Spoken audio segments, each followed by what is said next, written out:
Good afternoon, everybody. Mr. Beaujean described in his lecture different types of fraud. You can breach a law, or intend to, or you can change the law, or move to. But there are also gaps in the law, and regulations didn't prevent big failure in last year's crisis. Isn't it, Mr. Beaujean? No, indeed. Based on my experience, I can tell you I've seen some players for quite some years before the crisis, and by years I mean from the mid-90s until the late 2010. Up until the crisis, when they failed totally or partially, I can tell you no law was broken, and even a very good regulator wouldn't have found much to say against what they were doing. So what it tells us is that laws can be very good, but they will never be good enough to steer the human behavior in such a way that people in companies will do the good thing or will have a so-called ethical behavior. So my point of view is to say, even though laws are important, and of course we need to improve them based on the current experience, my guess is that the current move in terms of lawmaking will make sure that the current crisis will not get repeated, that's for sure, but will not prevent the next one unless we address behaviors in companies. Okay, thank you. What did other people speak about? Well, it implies that corporate culture is massively important, and that of course it should be symbolized by the behavior of the directors of a bank. It's important to stress that, of course, any economy cannot function well without trust and without morality. And that's what Adam Smith teaches us already. But for banks, it's even more important than for other companies. And I think it's important to stress that difference. Because a normal company, if there is a dysfunctional CEO, a dysfunctional board, well, it will pay its price, it will fail, and that's the end of the story. The market will be absorbed by its competitors, and employees can move to new companies. Whereas a bank, in our system, where in fact most of the banks we have seen have been called too big to fail, then it's the state who intervenes, and nobody is called to justice. I would like to make reference to two cases we have experienced in Belgium. With Dexia, we had two shareholders, which were very important in decision making in the board. It was the Arco Holding and the Communal Holding, and they saw they were responsible for the stewardship of the bank, and afterwards they said, "Oh, it was not our fault. We were in control of the sound bank, which was the Belgian bank, and it was in the holding that things went wrong." But this is completely hypocritical, because the Belgian bank collected the savings among the Belgian public and then transferred to the holding. And so this argument, which is being repeated almost every week still, that the Belgian part of the bank was no problem, and so the Belgian people are not responsible for what went wrong, is ludicrous. And that shows that we have a deep still problem of responsibility. And that's a big thing, I think, that the fact that nobody really is called to be responsible. We had a parliamentary commission, and the end result was that nobody was responsible. If you are, and people call this a populistic argument, but sometimes populism is close to the truth. If you steal 100 euros in the Deleuze, then you're a criminal. But if you make a bank go bankrupt for a bank of 40 billion euros, then nobody is responsible. That's what you mean with too politically connected to fail? Well, too politically connected to fail also implies that banks which were not in any sense to be regarded as systematic were still bailed out. So it was not only the big banks, which everybody would acknowledge there is a systematic level, but also banks which were not systematic, which were also bailed out. And the big difference is, for instance, I can make some arguments about the behavior of some members of the board in the communal holding and the ARCO holding. For instance, they were called upon in their structure to inject additional capital in Dexia. And what did they do? They went to borrow money from Dexia to use as capital to invest in Dexia, and the collateral were shares in Dexia. And when it all goes wrong, nobody, and there is in our, and that's even in our justice system, it's called heavy fault in our Belgian juridical system. If you are a member of the board and you go out for asking a new loan while it's already clear that you are not able to pay back your previous loans, that's called heavy fault. And that's something which you can be personally persecuted for. But and there were options being written against the own company. People that they held a bookkeeping with the value of the Dexia even years after the collapse, which was completely not close to the truth. The value of the share of Dexia. All these are part of what could be called a heavy fault for a member of a board of directors. But in a normal case, a company goes bankrupt, and then there is a debt holder who wants his money back, and he goes to justice. But in the case of banks, what we saw was that, there is a big gap, but then it's filled with state money. And there is no one who can put a claim, and there is nobody who goes to justice, because as it is called, there is a vereffening. The company goes not bankrupt, but it's cleared. And this is one of the ways how even things which were legally potential to be persecuted were still not be put to justice. Okay, thank you. Are there some other reactions on the fact that regulation didn't prevent a big failure last years?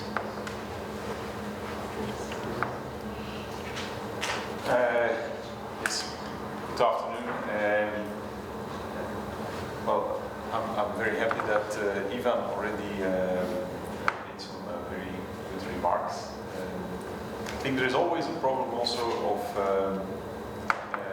information, and the fact that the regulators seem to have kind of a lack of adequate knowledge of what is happening.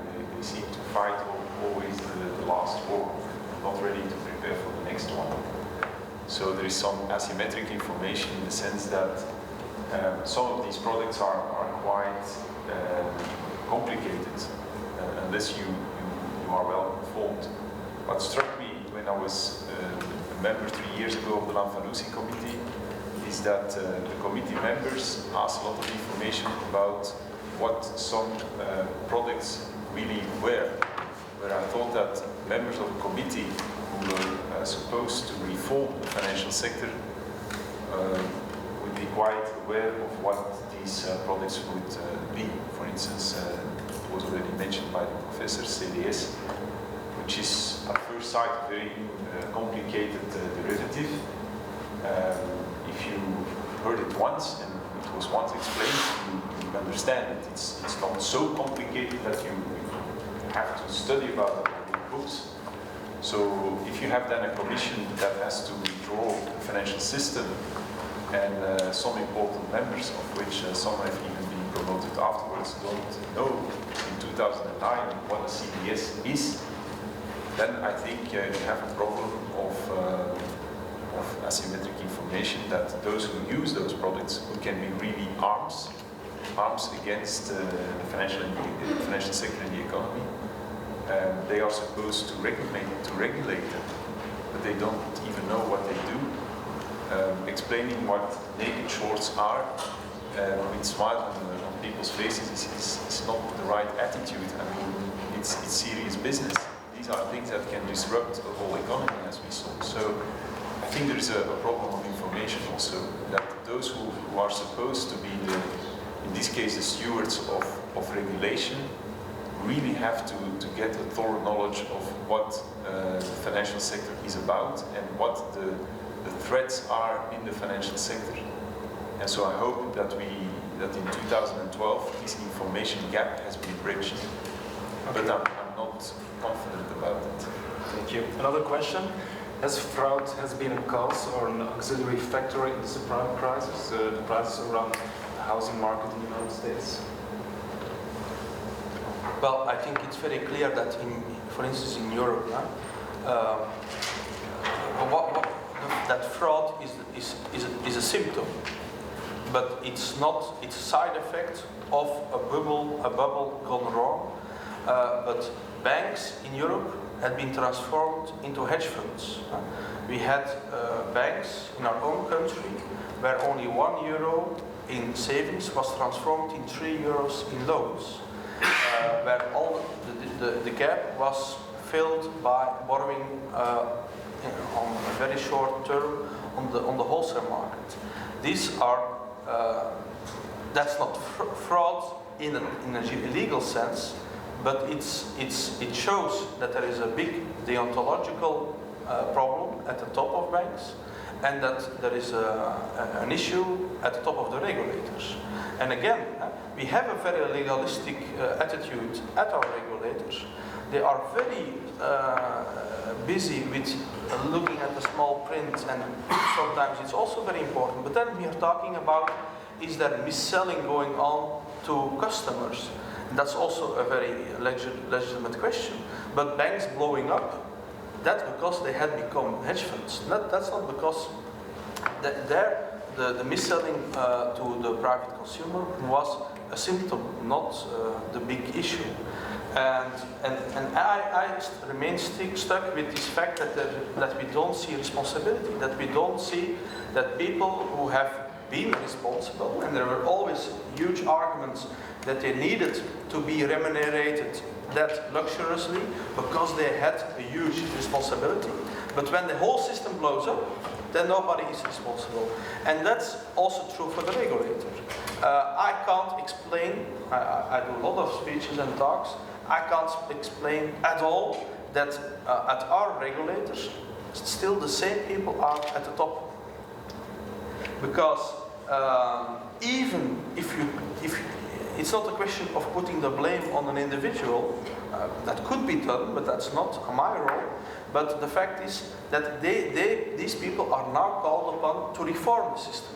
But how can you can't ask a person to be a saint, to look at the system and say, where did we go wrong? And to ask questions about your own incompetence. That's only possible if the man at the top is removed and replaced by new people, and they can look at it afresh, and they don't need to get psychological about where did they, in their own competences, go completely wrong. Okay, thank you. Mr. Geert talked also about transparency, about inside information, conflict of interest. A good example is, I think, maybe Luc van Steenk is a board member of Beaujean holding Fortis Bank, and maybe he advised to sell shares before the implosion of Fortis. But more important is, how can we avoid this? Avoid that in particular? The conflict of interest, inside information. Well, I guess we saw it a bit earlier, but to me, the key question is the quality of board members.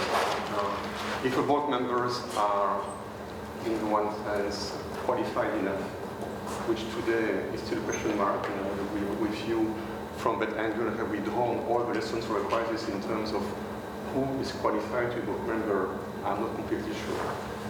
Second, if these board members believe that this kind of board membership is not something important in their life in terms of financial outcome, meaning they can drop it, they can disagree, they can whistle-blow, as we say, they can be kicked out, and this is still fine for them because they have enough money to survive afterwards, so they don't depend on the goodwill of the company. Then I guess we have better cases, better people who would have possibly a better ethical structure to perform as board members. But I guess we must avoid our so-called employee board members who are actually not defending the company's interest as a whole, but only one shareholder, and who depend on that shareholder, and who therefore, even in their own daily life, are not independent people. They are dependent people.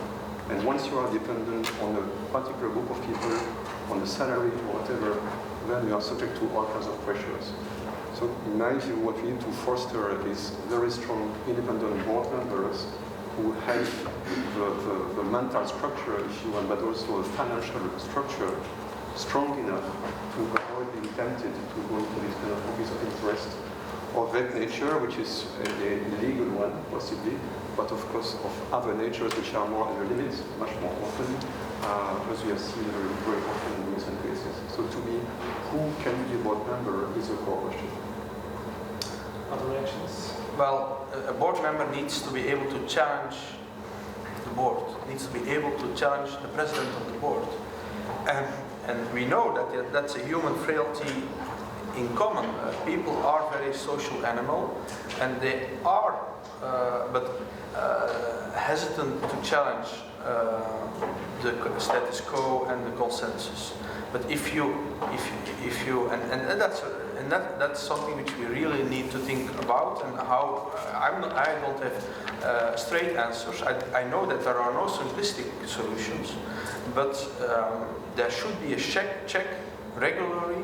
Is there sufficient diversity in the board? Is there sufficient people who are able to challenge the president of the board? We have seen tunnel vision too often. But I repeat, there are no easy solutions, because some people say, oh, it's important to have in a board people who think about the general welfare of society. But I repeat, I refer again to Dixia. In the board, we had people who were directors of ARCO, which was linked to a very corporate organization, which is very social and thinking about the general welfare. But still, the people who are delegated, they committed speculation. They committed, they have written options. They have borrowed, whereas they couldn't even repay their previous loans. They have committed all the speculation acts you can find in speculation book. And the other part was the communal holding, the holding communal, where there were, it was filled with mayors. But then again, who should be thinking about general welfare. But when we had the parliamentary discussion with the parliamentary commission, we have, and I feel the exact wordings, that all these directors only were thinking about one thing, their dividends. That's written in the parliamentary report. So it's not that you can say, oh, we just have to put politicians in a board and it's solved. No, you have, especially to avoid that you put too many people who are similar in the board, because we have gone through the reports of the holding communal of the last 10 years, and only 2 times there was a critical assessment from somebody in the meeting, and it was 2 times. A mayor of a little town in Wallonia, Le Châtelet, whereas the mayor of Mons, Elie du Rupo, the mayor of Antwerp, big cities with huge shares in the Dexia and in the communal holding, they didn't put one critical question, whereas at the same time the bank was being transformed in a hedge fund.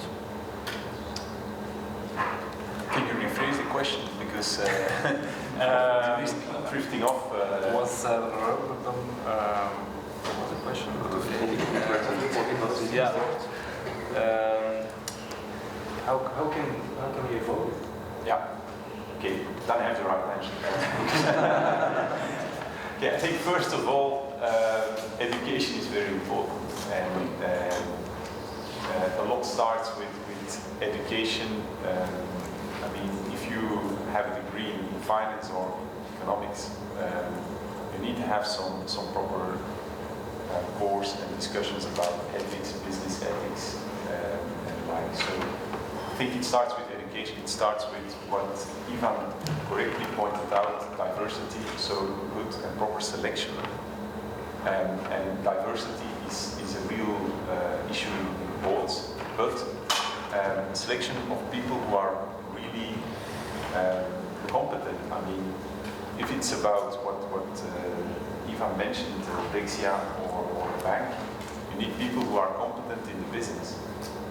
And then I would say, if it's on insider, you also have to know that the law which regulates insider trading is written as such that I would be very surprised if people would get punished on it. Over the last 10 years, there was no. There were a lot of people indicated for insider trading. A lot of evident cases in my view, but nobody was really punished. Because in the end, the law is so complicated that a good lawyer will get you out. And that was a fair point by the professor. I think that the intention of the lawmaker was quite correct, but because he lacks the thorough knowledge of what insider trading is really about, he never can write a good law which really catches the insider trader. So these guys always escape, even if, as Ivan put it, they are taken with their hands in the caisse of the head. So that's a real issue. The laws should be better written, so that if a crime is committed, and insider trading in my view is a crime, that they can be punished, which today is still a big issue. Okay. Thank you. My name is Benoît Frydman, so I am a professor, a law professor at the UAB, working in Perelman Center, which is a center for legal philosophy, and we are dealing with global law mainly, and so very interested to be in this panel and to discuss, especially with Professor Geert. So I don't want to contradict the former panelist, but I think that the remark that Paul Geert made previously in his lecture, that we shouldn't put too much hope, too much confidence into the virtue of human beings and ethics, even with a good education, is to be taken into account. What I would like to say more positively is that we don't need heroes. We don't need to have people behaving like heroes into the boards in order to guarantee that the system is working properly. What we need is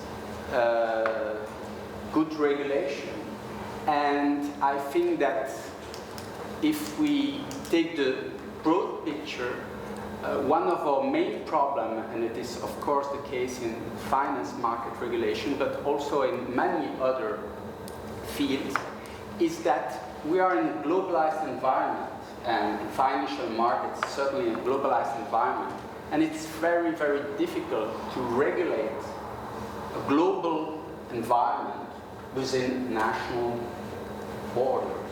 It is very difficult to make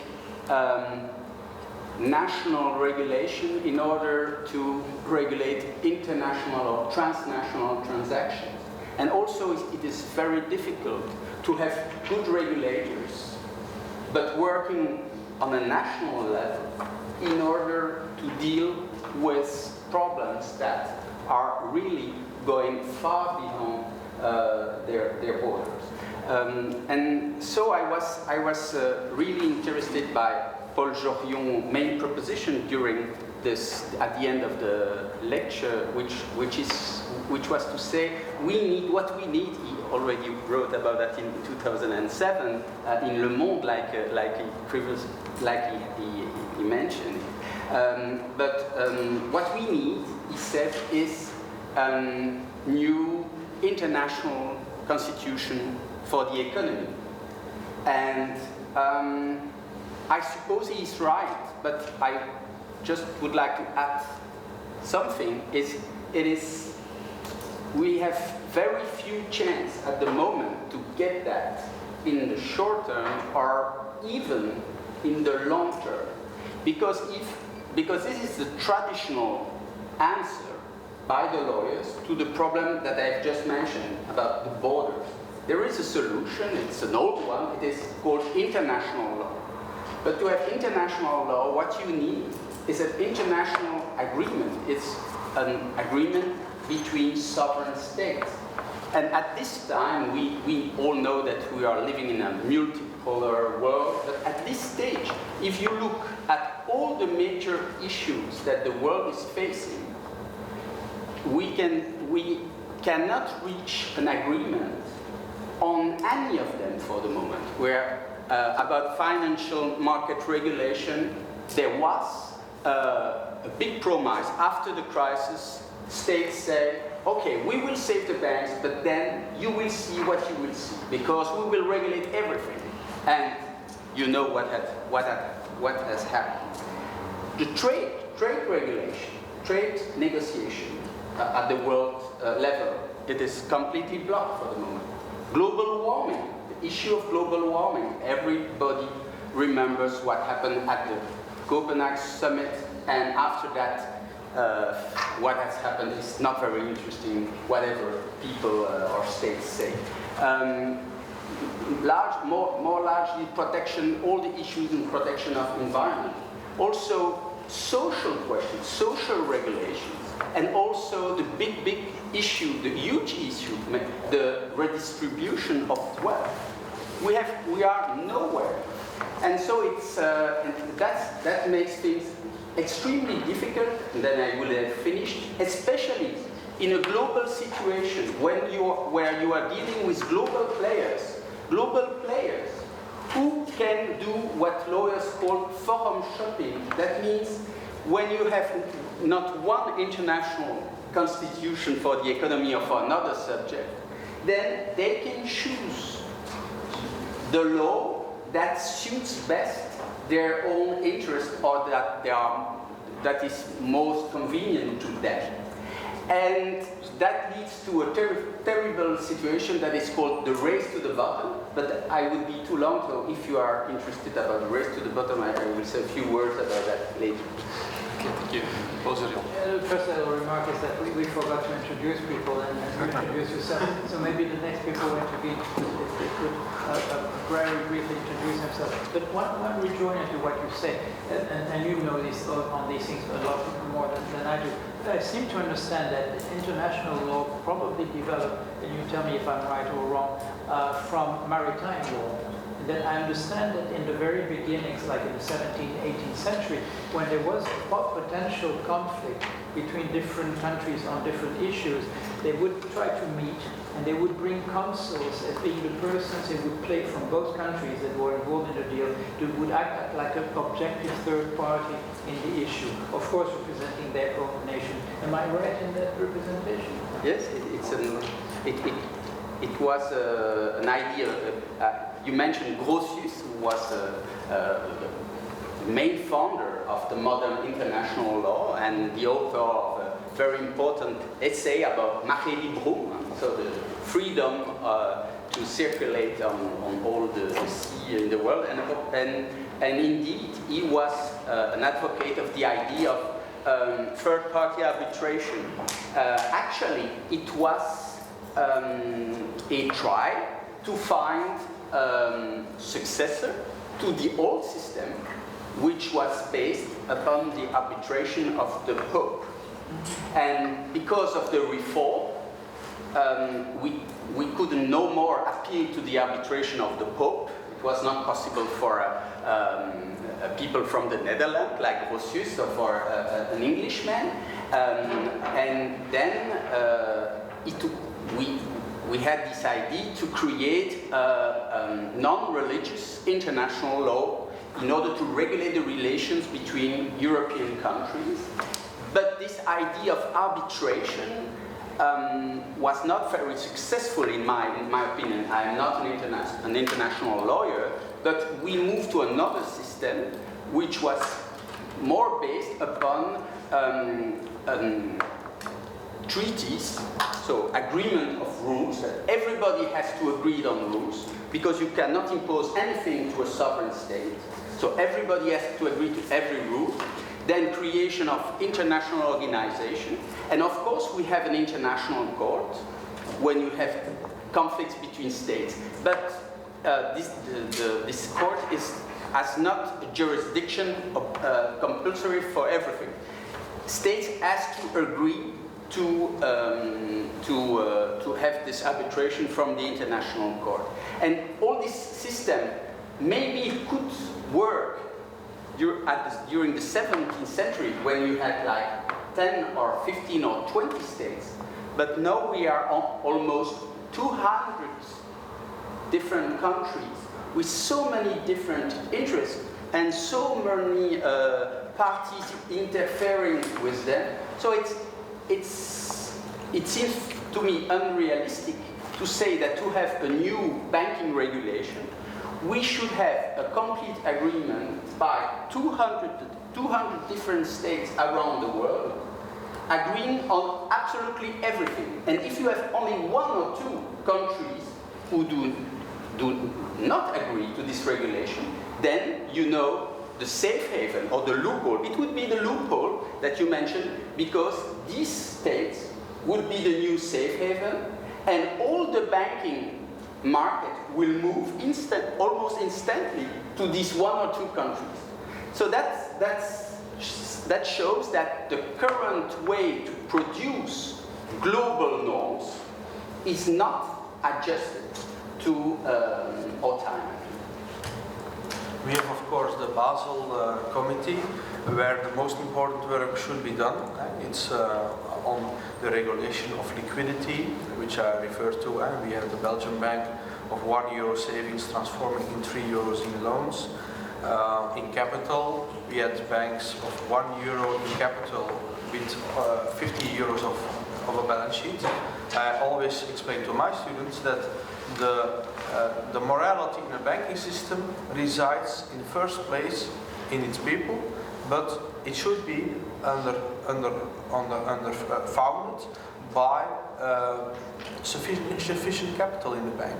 If you don't have sufficient capital in the bank, then there is a culture where everybody knows if we take risks and they turn out to be the good ones, then the profits are for us. And if they turn bad, it's the state, it's the taxpayer who takes up the bill. So regulating the fact that there is sufficient capital in the bank is one of the most important pillars of a sound banking system. But then we have this Basel Committee. Of course, it would be completely crazy different if it was different. They have convened on increasing the capital levels of the international banking, but to levels which, in my view, and often a lot of people's view, is not sufficient. And then you see that there is a lobbying apart from current institutions who are far beyond any reasonable capitalization, leveraging, that they have the power to lobby against going further than that. Nobody is saying that we should do it right away and it should be, because then you can also crush the economy. But we have had pretty prosperous times before with much higher capital levels in our banking systems. But I would, so this is, the regulation is very important. It should be the sound basis of sound banking. But I come again to the representation in the boards and in the shareholdership of a bank. My position before was you need referential shareholders. That means it's very dangerous to have a bank completely dispersed shareholdership, because then nobody really has a sufficient stake to be to think about what could go wrong and how is my loss. So insufficient people who have a skin in the game, as we say. But referential shareholdership is important. But we have seen, and I repeat, I come back to that because I think it's very dangerous to have politicians in your board, because the politicians should be thinking about general welfare. And when we have put politicians in boards, we have seen that they had completely adapted and taken the position to maximize short-term dividends. And then the fact is, and because people were talking about punishment and responsibility, the fact is that when you have the political system within the board of the bank, then if it goes wrong, there is a blockage, because nobody, it's too politically connected, and people escape responsibility because the regulator has no authority to punish people representing the population. And so I think it would be very sound, that's a very deep conflict of interest, to prohibit any people connected to political parties being part of any board of a financial institution. Okay, thank you, Mr. Frydman. Gretchen? Just wanted to react to the Basel committee that you mentioned. I think it's very important to mention that because it's the meeting of the national prudential regulators, and they have indeed a very important role to play, and they agree on new standards. But I have a question, because I read that in some papers, but I'm not sure that my information is accurate, that if the European Union has already decided to implement Basel III, this is not the case in the United States, because what we must know and say is that it's a kind of soft law. It's not international law, Basel committees. Those are kind of international informal agreement. It's not a treaty at all. And I have heard, but I don't know what is absolutely the case, that in United States it would have already been decided that the new rules won't be enforced, at least in the short term, and that some of them would never be enforced. So I just would like to have your expert comment about that, because that's of course important if we come to an international agreement, but then the main financial place in the world decide not to comply with the agreement. Well, reality was that the US never followed the previous Basel Accord, and to the benefit of the US, because I understand that a lot of bad things have been said about the US already, because of course there we had the subprime, but the subprime is only the drop which made the dam break, but it was not the big story.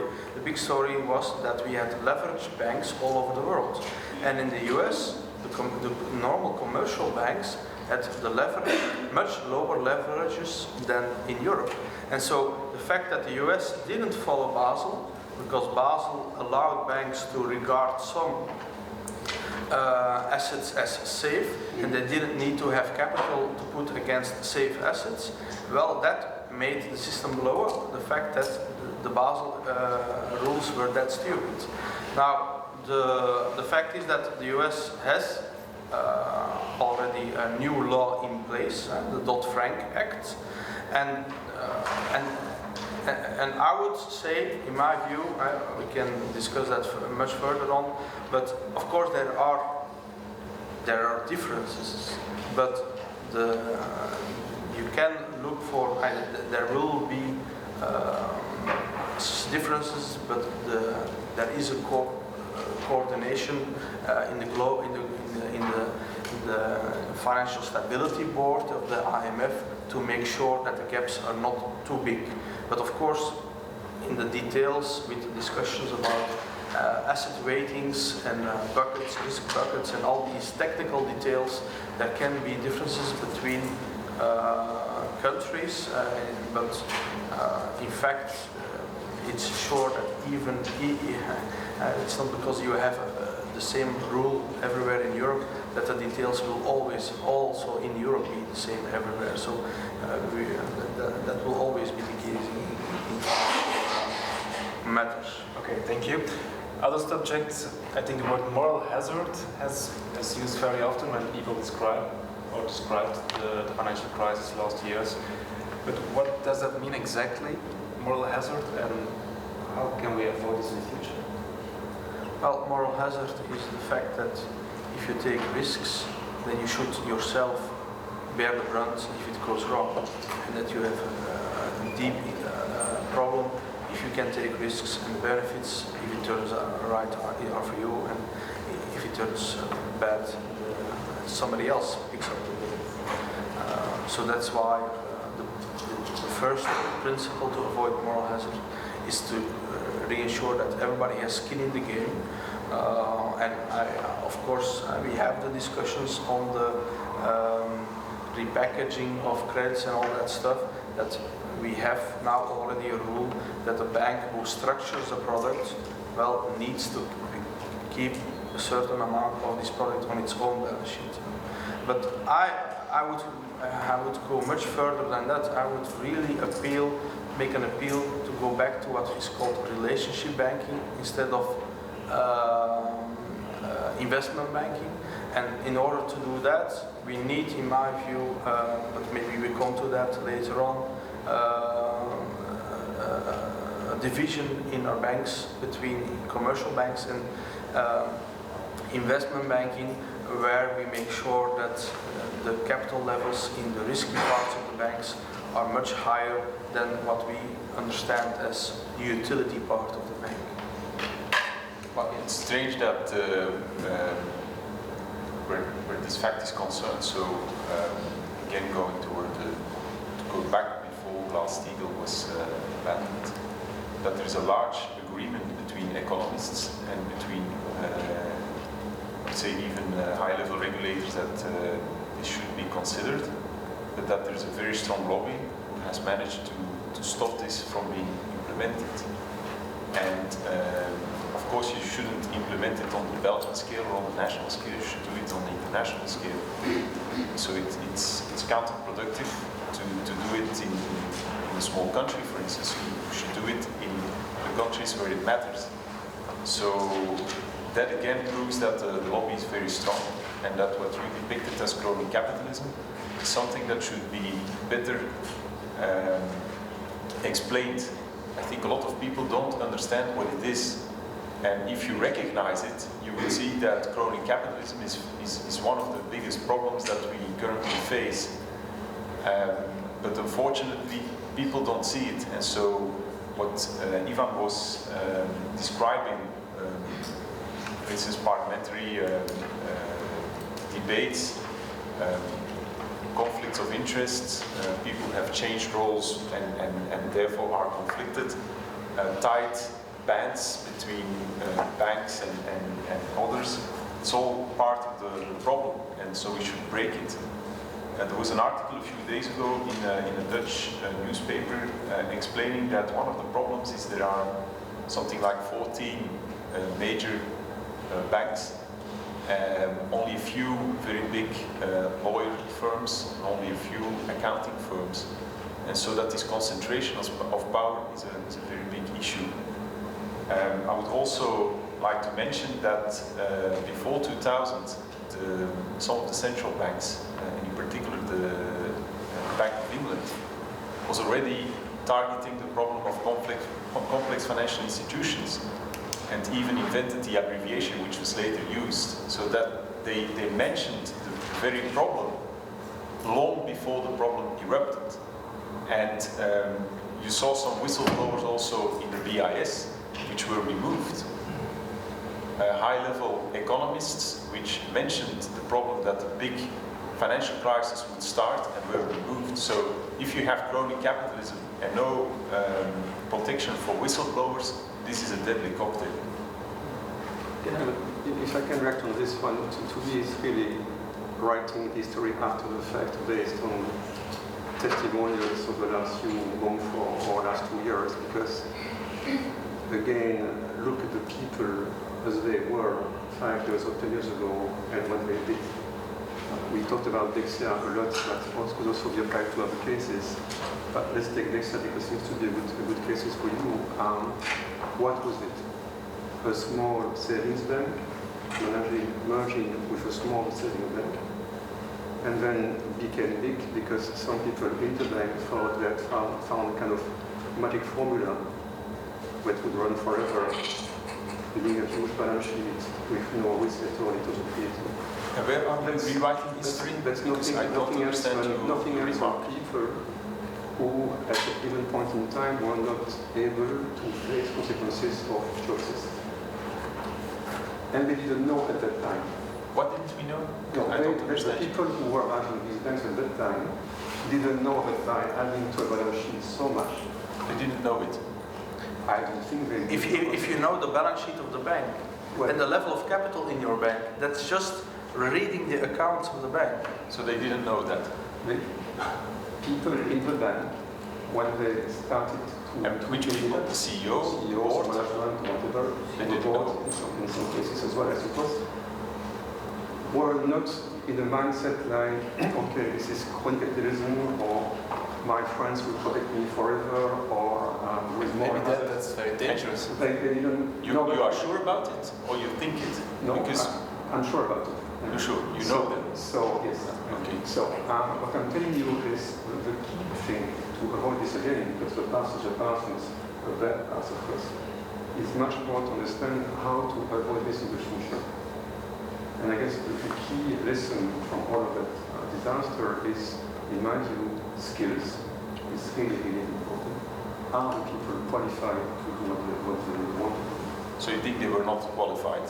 So the people you knew in the bank were not qualified to manage the bank? Second, understand as well, and on this one I agree with you, how to make sure that the right questions are raised, that real debates take place, that this is recorded, that disagreement can happen. This is very important. More than anything else, because at the same time as we say some banks failed, in the same moment some banks didn't fail in the same regulation. Mutual in France didn't fail. Many smaller banks didn't fail at all. Why is it that it didn't fail facing the same kind of environment? In my view, it's because they stick to what they do better, and they didn't go into some kind of mission drift day after day. And so, to me, the whole question is how can we make sure that we keep consistency between the type of people we put and the type of mission and things they do. In some cases it worked because some banks did survive the crisis and some banks didn't. And why I'm saying that, it's also because of one of the elements which is I would be skeptical that any new regulation would solve everything of that nature, of the future risk. So it's again a question of how do we screen and how to make sure that people at the top of institutions are fit and proper. I guess it's a very key thing on which we started to talk now, but which in my view is still too vague and too fuzzy. What is a fit and proper person to run a bank? And I suppose there are different definitions depending on what kind of bank that you allude to. And much more than any more regulation, this notion of screening in my view would be important. And as you said before, diverse teams, people who can stand contradiction, who can quit without suffering too much. That would be good safeguards, I can suppose. Thank you. Mr. Beaujean. Just one remark to support what you've been saying about that there might be a large number of firms, but there might be very few lawyers' cabinets, and there might be very few auditing firms. I remember the case of Enron, where it was said that in 2000, in the year 2000, I remember the figure because I read it again recently. In the year 2000, Enron had paid $52 million in fees to Arthur Andersen, meaning that it was, when there was some analysis later on, it was clear that Enron had taken so much power, so much influence within its auditing field that the power balance was reversed, and actually Enron could get whatever they want from Andersen, and that became so obvious that Andersen had to fold, and the company, that auditing company entirely disappeared at the time. The only part that survived was the Accenture part of the, I would say, financial advising, which survived. But it was just a side remark. Okay, thank you. Mr. Beaujean gave in his lecture also the example of a call option and compared the call option with a trader. Is that a good symbol to describe the crisis, you think?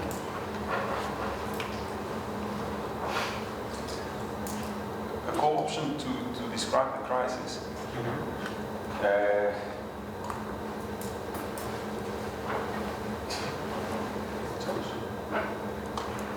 I think you have to consider, in fact, that the problem is a problem of huge leverage. But where it's a good comparison is the fact that a lot of the leverage is hidden, and that, in fact, the whole system of shadow banking, which you probably also implied by calling it a call option, is still running as before. So I do think that regulation has to stop it, and that I'm a bit more positive that it could be done, but that you have to trust some high-level people who already have proposed this kind of regulation. Take the example of, for instance, the CDS schemes. Everybody knows that it's a big issue, it's a big problem. There is no courage to break the lobby. You need a guy like Paul Volcker, apparently. There's only one guy like him. I find that a bit strange. I met him once. He's a very big guy, 2 meters. There must be other, even smaller people who have the same strength to go beyond and to go against the lobby. Take the example of tax havens and black holes in the system, where a lot of money is deviated and where a lot of the transactions take place. It's not so difficult to close a financial transaction system for certain financial centers. It's a question of courage. You can do it. So we know that if you already close some of these big loopholes, you reduce a lot of risk. And so where I agree, it's a problem of leverage, it's a whole option. The problem is that when it goes wrong, today it's still the taxpayer. And now the lobby is using the example of Salomon Brothers to say you have to intervene. So it's one of the most abused examples in the history of finance, to every time if something happens to say, we have to prevent the Lehman, you can't drop a bank, you can't drop a country. Where to, in fact, to have some more sense of risk and risk awareness, you sometimes need to have an accident so that people realize that you can lose money. And so we are still doing a lot of rehearsal to say that the next Lehman may not happen. But people who know the Lehman case a bit better can tell you that if Lehman wouldn't have happened, another thing would have happened. And that Lehman was not perhaps an innocent victim, but an organized victim of the system. Because it once, with the LTCM affair, didn't show enough, how would you call that? Sympathy with the mafia. And so they were considered as being the next victim if occasion would arise. And so the system was quite patient, because it took 10 years and then Lehman indeed was punished for the lack of solidarity with the system. So that's my view on it. So I very much sympathize with what you said during your expose. Thank you. You want to react? Just a little remark, which is that the autobiography of Paul Volcker is coming out these days, and I've ordered my copy. He was the head of the Federal Reserve before the time of Greenspan. He was very effective in reducing inflation, which was very high at the time. His name is used now for the Volcker rule. That is an attempt to reinstate something of the nature of the Glass-Steagall Act, which is very much resisted by the industry in the United States. It was something very, how would I say, embarrassing in recent years when Mr. Obama took him as an advisor, removed him as an advisor. There was a period of hesitation there that was very, very, I would say, embarrassing in terms of lack of decision. Thank you. Let's talk about some lessons learned. Do you think there is already some new attention on business ethics? Well, if I can start on this one, I would say not enough. We talk about new laws, and that's again a good thing to do, and many proposals go in the right direction. We could also talk about the Liikanen report, for example, which is also a good one. If it goes through, but I'm not sure it will have to go through. So on incentives, for example, structure and so on, that's very, very important. But the one thing I'm missing in the whole debate is what will drive future managers and board members, especially board level, towards better decisions when they don't know. Again, it's always the same thing. If there is a law that you don't respect, you breach the law, and this is clearly unlawful. And in many cases of failures, if you have seen, few laws were broken, if in the exact probability of case, but in many other cases, nothing. So, in my view, a notion of what is wrong behavior, right behavior, principles and values, the norms, should become again topics we talk about. Today we talk about laws and lack of laws and regulation.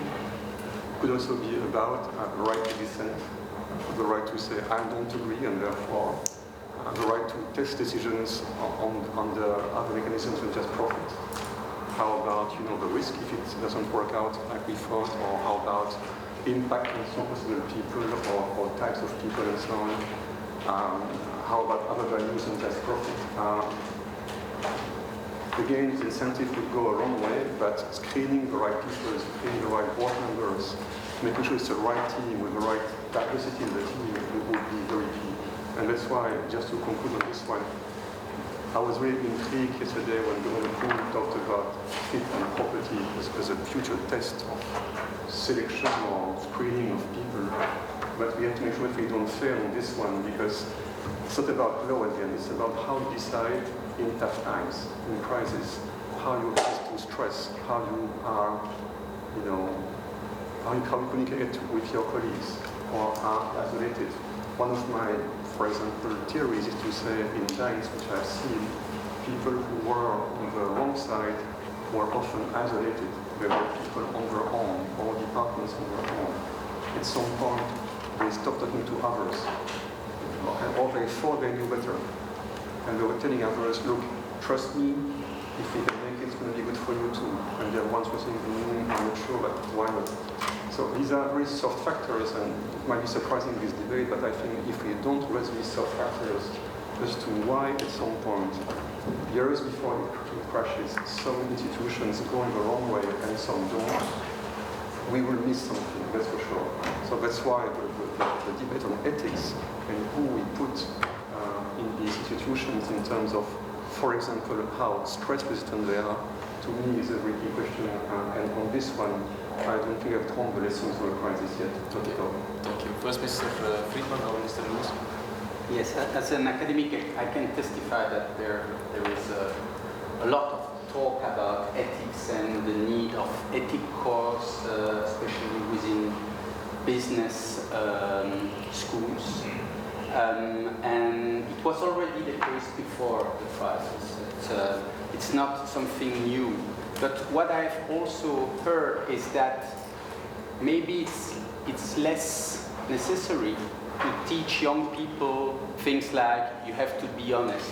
You cannot put too much money in your pocket and you have to comply with this rule and this rule. Then to teach them something else during their in economics than profit maximization, because that's the standard theory, and that's something which is really difficult to resist once you are out of the school and active in the business.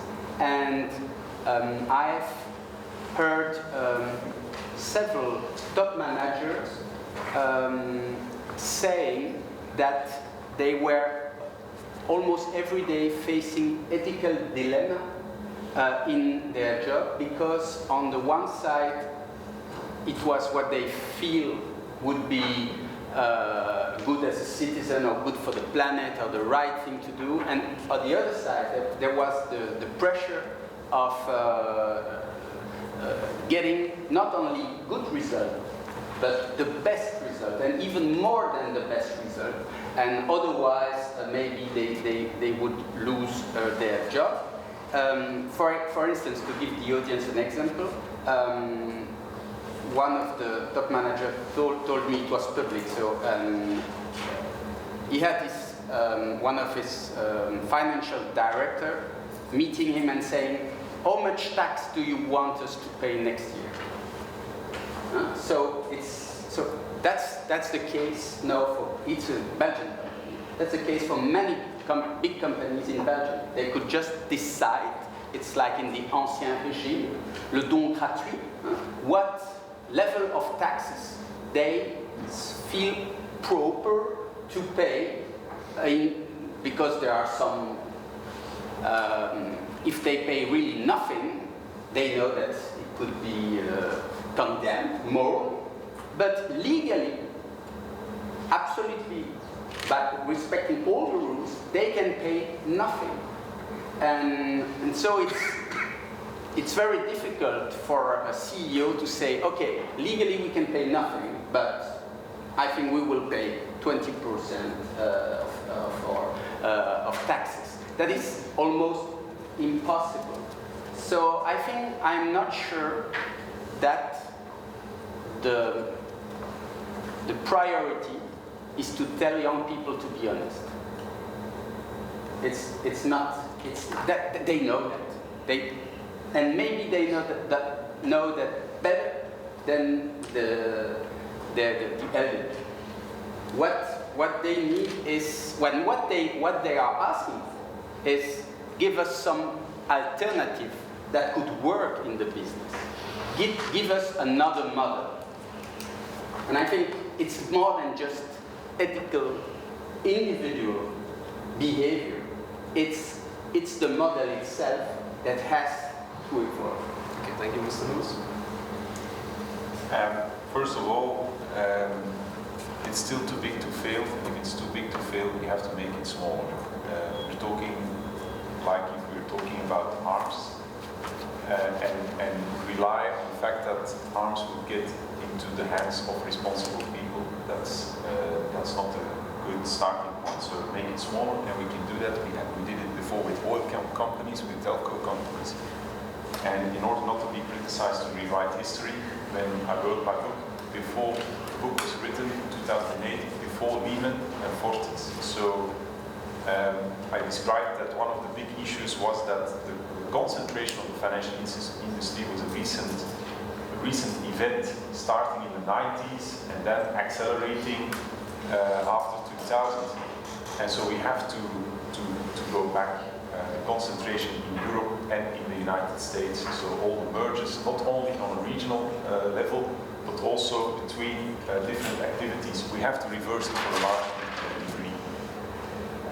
And then on the ethics and on relying on responsible people having still too big arms in their hands, I got from Michel Flamet, the Economist, and so I wrote it.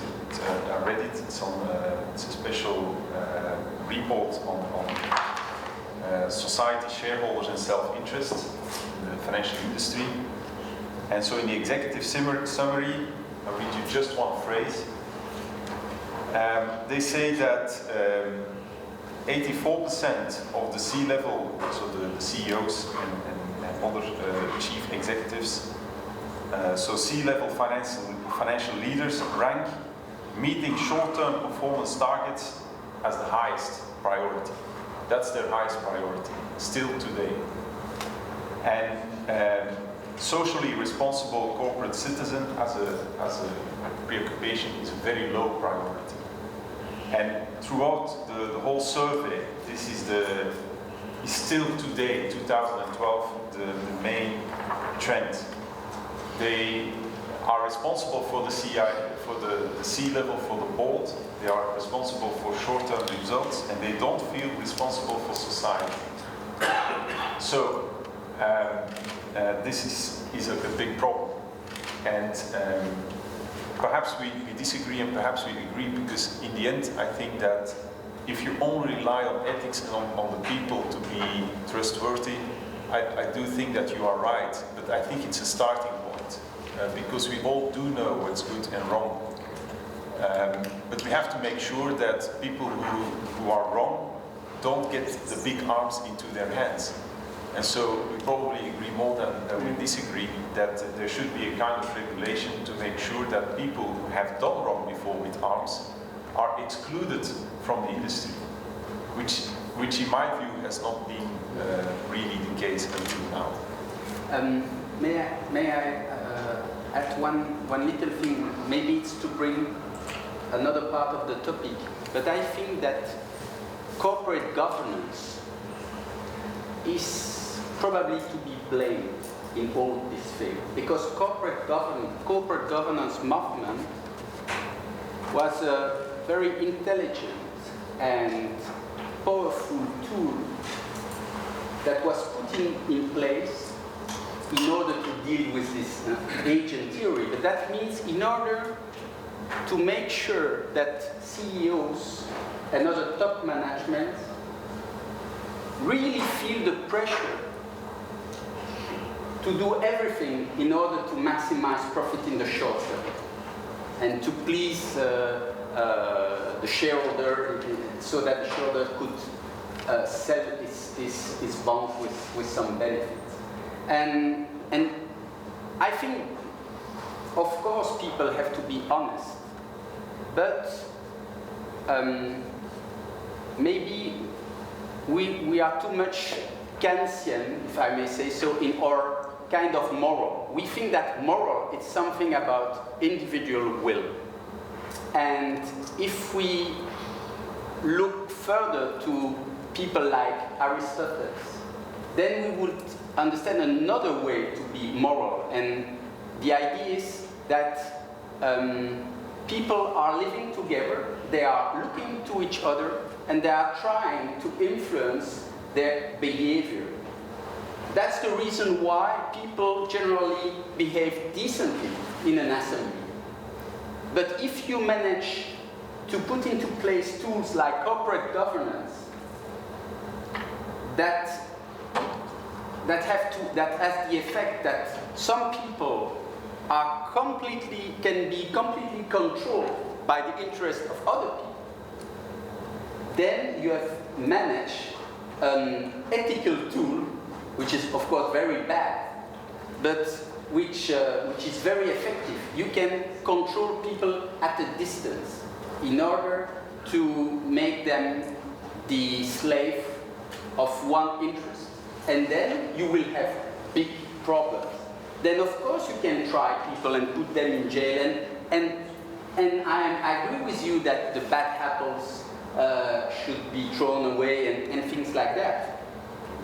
What I just add is that the problem is probably more important than that. It is systemic in another way, in another meaning that the systemic crisis. It is systemic because we have conceived tools that encourage people, that stimulate people to make decisions based on criteria that we think are bad. And we know it. And we know it. But we can change. We can change that. because corporate governance was made possible only by soft law possibilities. It could be changed quite easily by law. But Okay, thank you. But Yeah. one of the things that I found interesting in your 84% number is still it's 84%. It's very high still today, as you said. But out of the 84%, also it was 82% are people who so far didn't develop. We still have to make the conclusion. And in terms of this kind of criteria, I have to maximize my short-term profit. It's also interesting to notice that the biggest investors today, or shareholders, are often pension funds, for example, which means people like you and I and everybody. So again, if you want this to change, it seems to be that shareholders, therefore the board members, should also be able to say something else than just, as you said, maximize profit tomorrow. Because CEO would also reply to incentives as they are given. So I suppose when they say that, they infer that what is expected from them is just that. But that can be changed also, because most of these shares are often in the hands of institutions like pension funds or bigger institutions, no? Well, I hope that already attention has been spent on the fact that compliance officers in banks should get much higher status in the bank. I've been a banker.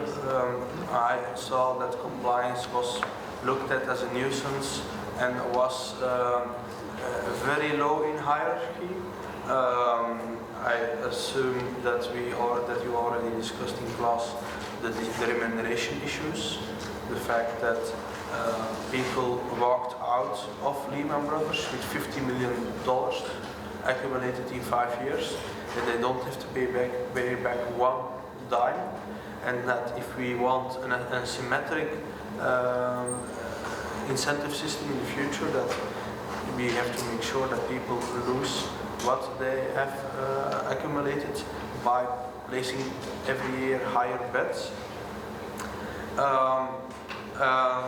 And one thing I would like to rephrase is a fable. A friend of mine, a top banker, told me once, in his view, you have an age pyramid in a bank, but it's just a metaphor, that you start working, you do executive jobs between 20 and 30, between 30 and 40 you're a middle manager, and between 40 and 50 you are a senior manager, where you already have operational responsibility. But then, in the end, you reach a certain level where you where you need another mindset, where you make strategic decisions, and where culture should be present, and that maximizing profit, that's for the senior manager, that's for the middle manager. But at the strategic level, there the survival of the company, the stewardship of a company in a societal context, that should be reality. And I would just warn that today this is not present anymore. That we have built up the operational mindset completely to the top, and that the strategic mindset has disappeared. And if for the financial system, because I repeat, if it's a small company constructing lamps, if it goes broke, it's its own problem. But if you have a systemic financial institution, then it's everybody's problem. And in the end, I would still want to, maybe I will do that later on, but that's already something which is really important, that we understand that there is a dysfunction with this disappearance of the strategic level in many companies. Can we say the banks are already better now because they fear Basel III regulations, they are against new structures, against too many rules? Are they already better now? In which region? For example, in Belgium? But they are better now. Well, in Belgium, one thing is for sure, they are smaller now. But the problem is not solved in other countries, and we could still be in a situation of contagion. Something that is, of course, excluded, can never happen, like a bank could never go bankrupt before 2008, is, for instance, that a big bank, which is a main shareholder of a big Belgian bank, let's take a fictitious example that it's a French bank, goes bankrupt because they have what Ivan said, a ratio of 1 to 40 on capital versus credit. It's of course not possible, and it's and suppose that they have for 50 billion euros of Belgian savings to finance their operations, but it's still a problem. So there are new problems arising, and this is true for Dutch banks, which are now coming to the Belgian market and reap massively our savings. And so, well, we think that these are the safest banks in the world, in the safest country in the world, and we don't look very closely to the housing bubble or other bubbles in those countries. So new problems are arising, and still Belgium, in my view, is very fragile. And so we have diminished the size of our banks, but we've taken on a lot of risk from other countries still. Also Germany, but I will spare you the details and then have you, that you can sleep well this night. I have a deep problem today, that today the implicit guarantee has become explicit. I have a friend who is in the Licaon Commission and at the European Commission, and he says, oh, but we never promised that if banks would blow up, that we would bail them out. We decided to do that, but it was not a promise. For me, that's just very naive, because they were systemic, so it would happen anyway. But in any case, now it's printed all over the walls. If a systemic bank will collapse next time, it will get a free lunch from the state. And there is a very intricate problem connected to that every time a bank gets into trouble, the first thing we do is to look at the taxpayer. That's not a logic of the system. The logic of the system is there are other financiers of the bank, which are the debt holders, and they should get into a debt equity swap, but they should get haircuts. But when the capital levels are still tiny, when they are wiped out, we have to look at the taxpayer. This is essential. So, why did it happen? And why is now printed in the walls, a systemic bank will be saved by the taxpayer. So now we almost are guaranteed that the debt equity swap is not considered first. So that's essential. How, as a lobby, if you can manage that, I mean, that's almost like genius. So we are so far that we didn't even consider to make the big banks smaller, but that the very problems that made it happen after 2008 are now guaranteed. So it's quite essential what Ivan said. The rules of capitalism are not applied. People who they put in money, they take a risk, but when the risk materializes, they get a free lunch that somebody else pays. And that's a massive problem today. And there isn't sufficient state capital. What's the capital, implicit capital of the state? It can tax its population forever. But that's a limited amount of capital you can raise. And so there is too much debt accumulated in history over the last 30 years to transfer for the full 100% to the taxpayer. So we need, until now, we just reshuffled debt. But we need to realize that in every episode in history, the only way we got out of it was when we went into debt restructurings. When we told people, you will need to admit that you have to take a loss. And until now, the lobby power has made sure that nobody thinks he needs to take a loss, and the only one is until now the taxpayer. Convince some politicians that they would make a profit. These politicians are saying it to their opponents, but they said it. Now they say it a bit less. Yeah. Okay, Mr. Beaujean. Adding to that, are they safer now or better now? first recent version of cheap financing in a way that pushed us a little bit too, but also many bankers came from a world of 15% post-tax ROE is the target for years and years and years. Now, of course, we know it's going to be hard, maybe 7, 8 could make it. But the pressure will soon come back like, yeah, but how can we go back to good old times? And again, maybe some of the rules or the ways that were followed before, like leverage, will be avoided because it's impossible. But I'm still not sure that metrics have really changed in the heart of people, and that there is not in many spirits today willingness of saying, yeah, it's tough today, but in a few years we need at it. And the same metrics and the same type of targets will apply. I'm not sure on this one. I'm really doubtful. Okay, Mr. Zurion?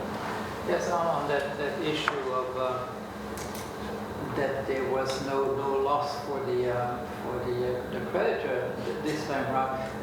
In the period after 1929, especially in the United States, people with land money lost a lot of money because it could not be repaid. We've introduced that system of guarantee, particularly credit default swap. But what we saw in this case is until at the very end of last year, there was restructuring of the Greek debt in the whole period from the end of 2008 up to that period in 2011. All that was indeed paid, and the most blatant example was the one of AIG, where instead of a debt swap that was never even considered, the money was put up by the taxpayer, the American taxpayer.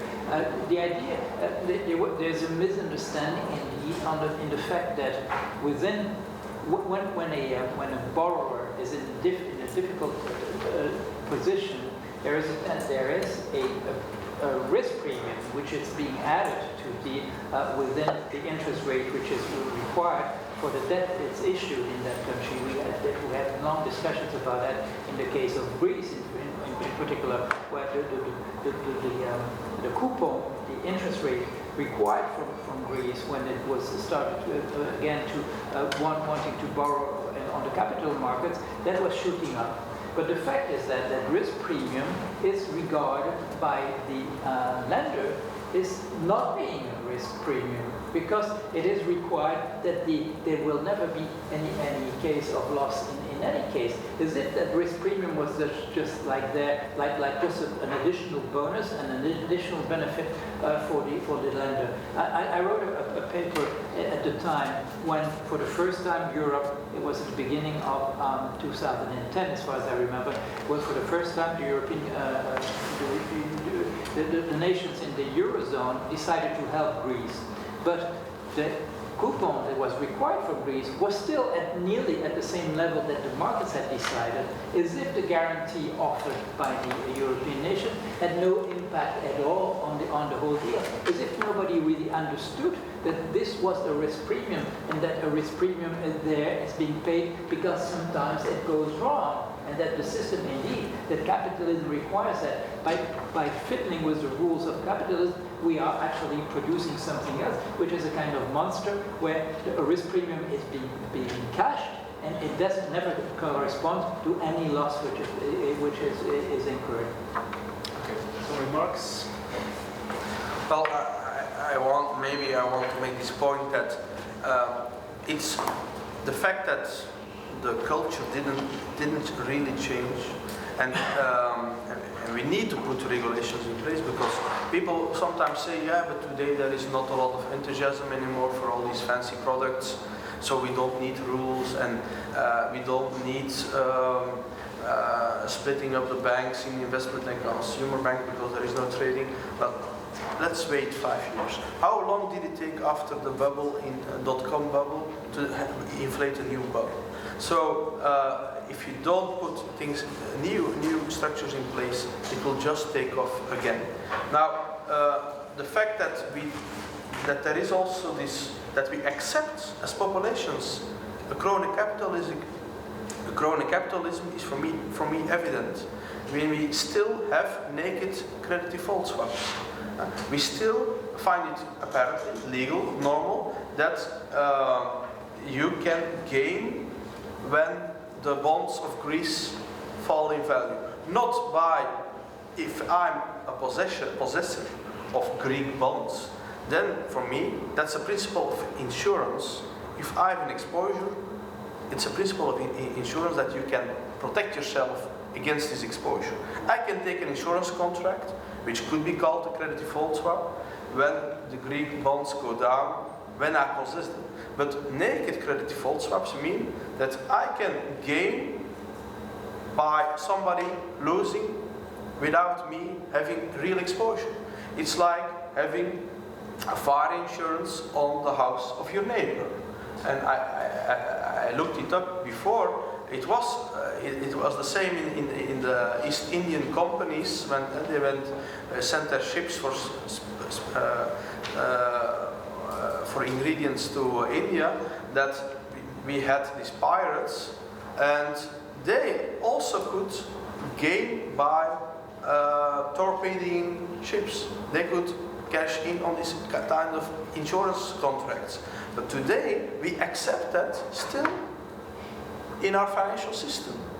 And then the argument is, yeah, but that's good for liquidity.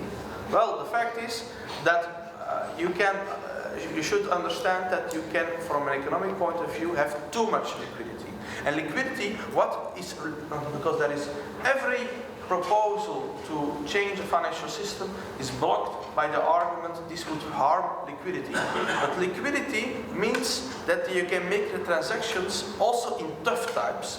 Whereas this kind of liquidity is only present, there is ample volume trading in good times and it completely disappears in bad times. That's not what you should call liquidity. And the credit default swaps were the very instrument which made it possible to amplify the CDOs. So we really need to understand that there are kind of issues, there are kind of transactions made possible in our financial system today which are completely unethical and which reasonable people should all decide on that they should be made illegal.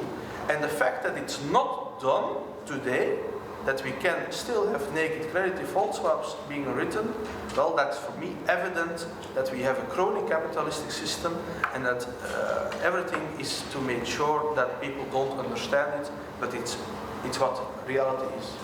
Okay, thank you very much. It's close to 6 o'clock, so I ask, are there some questions? Yes, I'm but a lawyer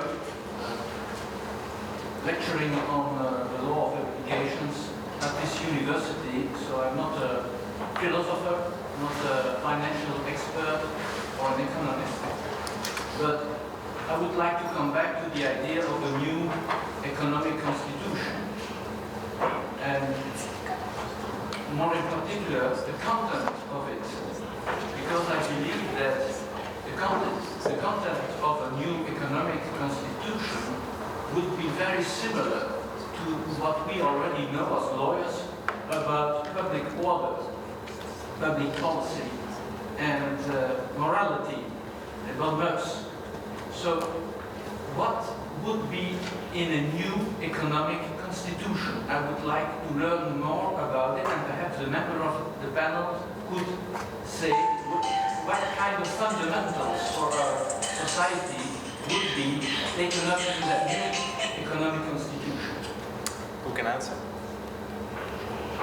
Well, for me the first principle is that any kind of moral hazard should be tried to eliminate it. Mr. Giorgio? Yeah, well, one thing I suggest is that people usually say, well, speculation that's always existed. I mean, there's no way you can deal with that, but that's entirely not true. I mean, the speculation was forbidden in Belgium until 1867.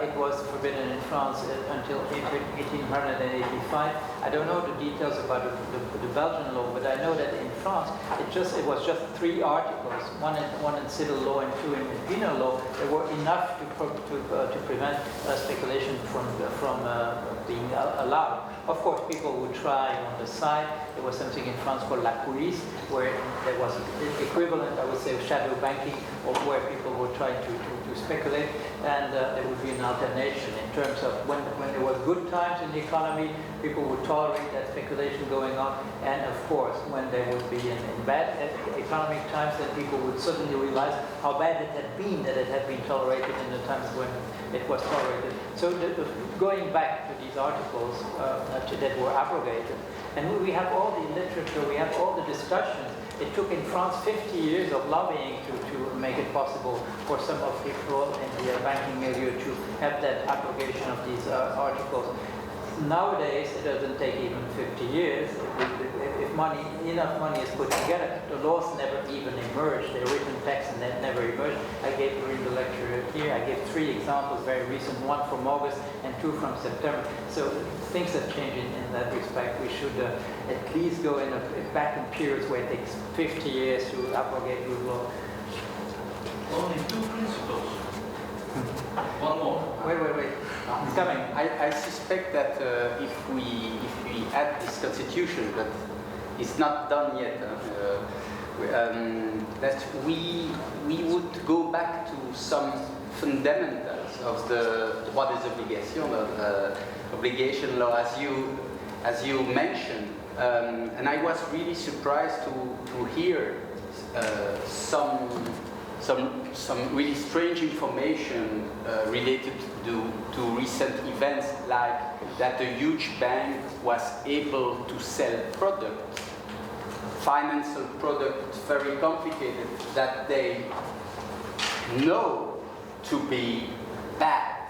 So that's, if we have some law students here in this audience, we know that this is really a problem.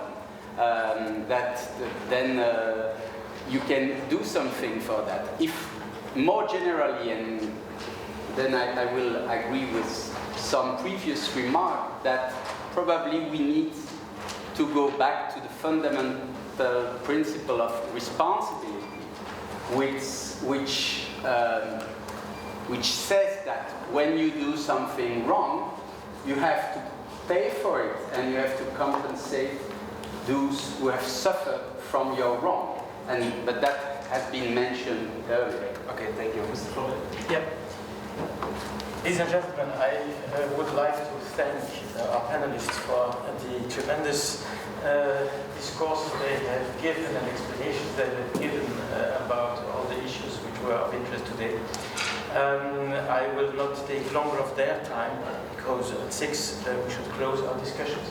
But maybe one idea I have wrote this morning, some thoughts of a physician who said that we are not living anymore in a universe, but in a multiverse. And the idea behind that is that if the universe is infinite, somewhere there must be other Earth with people who are just like us and who are just like each of the one persons between us. And somewhere, that person is at this very moment taking another decision, the decision that you are taking now. So it's all a question of choices. The future is ours, and we have to take the right choices. I thank you, and I hope that we will see you next time also.